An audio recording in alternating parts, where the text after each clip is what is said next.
Here in the land of sinners and saints, we love to dance and paint. We love to dance and paint. Don't join this if your heart is faint. We love to dance and paint. We love to dance and paint.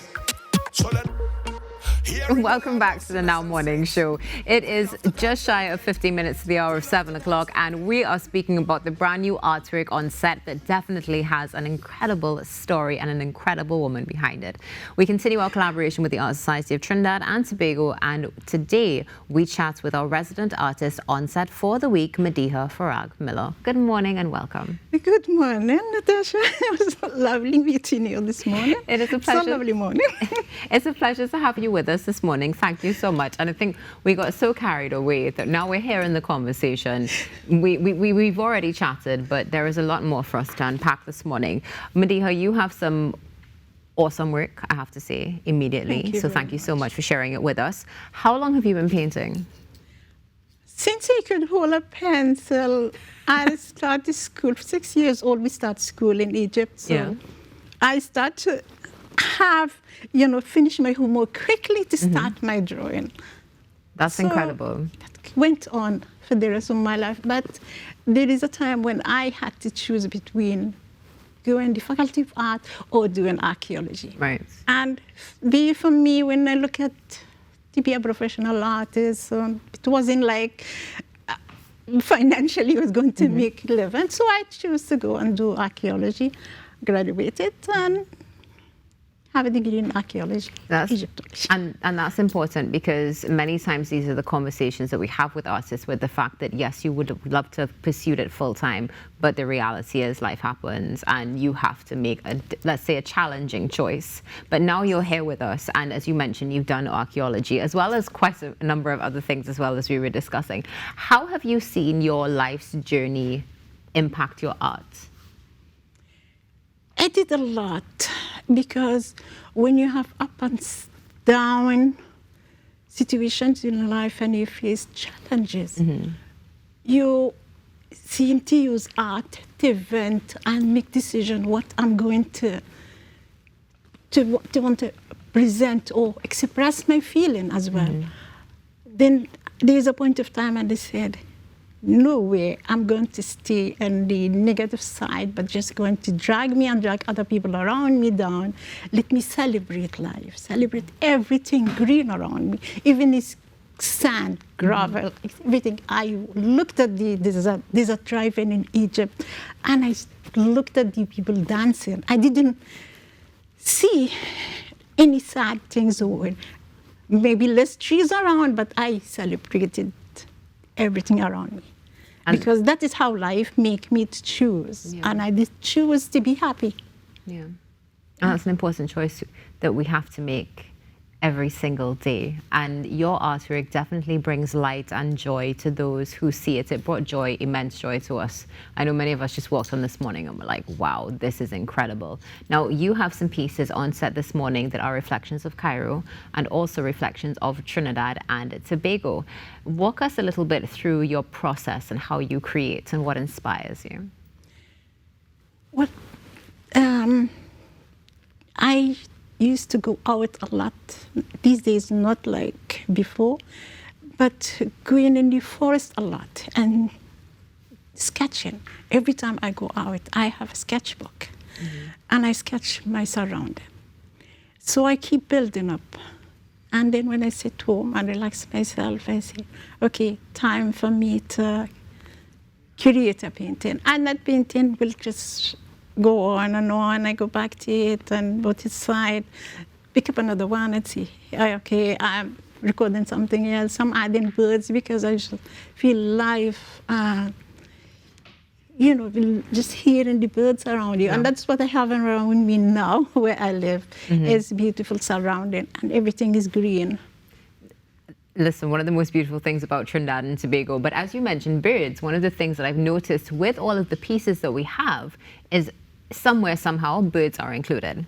I feed birds every morning. Oh, how beautiful. And that's beautiful. It shows your connection as well. And again, why energetically everything flows so much with what you have created and what we have on set, which again we love. So let's start with this one that's right next to me. This one, if I'm not mistaken, is called Trinidad Bird Haven, correct? Yes. Walk us through how you created this piece. This piece was built over years of going to the North Coast and driving in the forest to try to see the macaw and on nature. Yeah.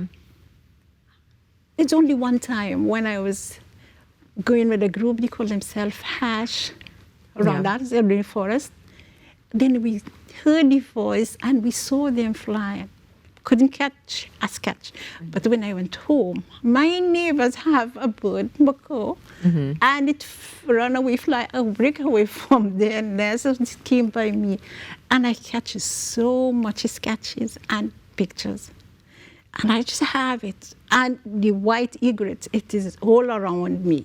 So it is, I started with acrylic, then I find I have to keep it to last longer, so I use oil. So you have a combination. This is mixed, yes. It started with acrylic, then I use the oil to give it to refine it. It's beautiful. So we understand you have this great connection. You mentioned, of course, your love of birds. You mentioned hashing as well, which is definitely something that's super fun. And you've been able to bring it to life right here on set. So hats off to you. Let's go on to this next one. This next one is so beautiful. What is the name of this next piece? It's Maracas Beach. It is a beautiful journey to reach there. And when you reach, you find so much people happy. Maybe if somebody sat somewhere, I don't see it because my heart will go down. So I looked at how people having fun, kids playing, and this green, lovely, here tall coconut trees. So I have to carry it home. So I sketch and I sketch. I walk around and just sketching people. And the lovely thing is people don't mind when you sketch them. I swear, I was in Tasmania, that is in South Australia, and I was sitting in an open garden, this kind of open park, and I was sketching people walking around. And they stopped sometimes and allowed me because I want to take movement, I want to take just free classes, free modeling.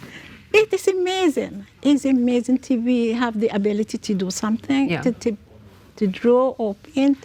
People great. It is. That is why I told myself, wait a minute, how I could be sad anytime and it have so much goodness around you. Well, that's the thing. And your work captures the goodness, especially this next piece, which I have to admit is my absolute favorite. You can see the joy and the jubilation, but also the community. What is the name of this piece? This is South Egypt. We went, my husband and I love driving around and see different places. So we put a Jeep, just left home. We were living in Cairo at that time, and we went for a drive in the desert. And we went through the Red Sea coast and drive in from the east side of the sea, went to west to the Nile side, and we just stopped by the small villages, and people were just there having fun. Nobody just, it's just the folklore and the people dancing. It was just amazing. So I had to record it. I took some sketches. I went home. This is one of many. To be honest, I have a lot of versions of this, but it's smaller scale. Well, it's absolutely beautiful, and the way that you've painted it and you've been able to capture so much. Again, we see the birds, we see the Red Sea in the background, the Nile in the background also. The Nile here, It's absolutely lovely. Going on to this next piece, again, we have the theme of birds, but I believe this one is more themed to the mot-mot, is that correct? And also I have the macaw as well in the picture because I just, once I saw them, that's it. I mean, it's completely understandable because when you see them flying around, they're absolutely majestic. Amazing, majestic with these big, huge wings and the colorful. And definitely the theme of freedom resonates as well. They are free. Piece. When you look at birds, nobody controls them, nobody tells them what to do. 100%. Yeah. Let's take a look at this final piece that we have on set for the week. What is the name of this piece and how long did it take you to create it? I'll be honest, it took more from me than this huge one. Because I built this painting from different sketches. I want to capture something where some people relaxing, sitting on the coffee shop, having, just killing time. And some people busy, hustling, doing things, and people maybe covering up, people not covering up, and just everybody busy in their life. And you can see it. Yeah. And you can feel it as well. I see again, we see birds, we see pigeons. So it's beautiful that you've been able to capture in each of these pieces your love for birds and also your love for joy and your love for humanity. Madiha, unfortunately, we're almost out of time. So there are two things we definitely need to touch on. One of the first is going to be, if we'd like to get in contact with you or get more information, where can we find you? That's through the Art Society of Trinidad and Tobago. Okay. That is the first. Yeah. Definitely. And one of the things you just mentioned, of course, is that you are part of Women in Art. A Women in Arts organization. Yeah, well, that is, I have to acknowledge that Fräulein Rada, who is no longer with us, she invited me to be part of this. I just felt it. I really appreciate that lady so much. She was just a great lady. It is a loss, but she left behind her legacy that will never go away. We will always appreciate what she did for women in art. And we can see that legacy impacting you and your legacy also living on through your work. If you could, let's kindly close the conversation with you sharing a word of wisdom to women out there who may be interested in starting to be artists, but they don't know where to begin. As simple as could be, tell yourself, I want to put a piece in my home, what I will want to see, what I personally want to see in my home, they please me. Then I could start by small canvas, few colors, basic colors, few brushes, and start something. Look at it and see if it's good enough and pleasing you. Take it to an art, a place where professionals are, and ask the opinion, and you're good to go. There we go, and that's all we need. Thank you so much for being with us this morning, Madiha, and thank you for the wonderful artwork we will be enjoying for the week. That's my pleasure. And we look forward to seeing more from you, that is for sure. Thank you very much. Our collaboration with the Art Society of Trinidad and Tobago continues. Madiha Farag-Miller here with us this morning on the Now Morning Show. You can enjoy her beautiful artwork all week. And stay tuned because the TTPS is coming up right after this break. If your heart is faint, we love the dance and paint. We love the dance and paint. So let the pinks and blues and the yellows go way up. And let the hype and the vibe and the energy stay up. Girl, them wind their waist, so let the color them spray up.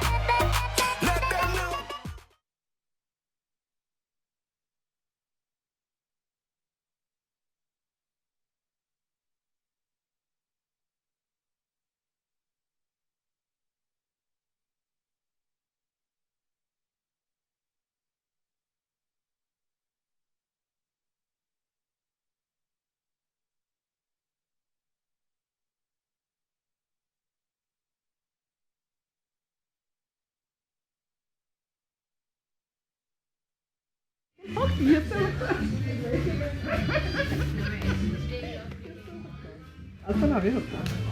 Sorry, Lisa, I can. The washroom is. It's still happening a lot. It needs to stop. Yeah. Go back to the store and buy your stuff. Exactly. And do you know there was one Christmas you came and one of the things you shared was like when you go shopping, you go put stuff in your trunk and then drive and park somewhere else? Do you know I do that now? Yeah. And it actually makes a huge difference. Yeah. The only thing I try to do is if I am putting it in, I sometimes pull down my back seat and push it in so nobody actually sees me open my trunk. Yeah. And put the stuff in. Yeah.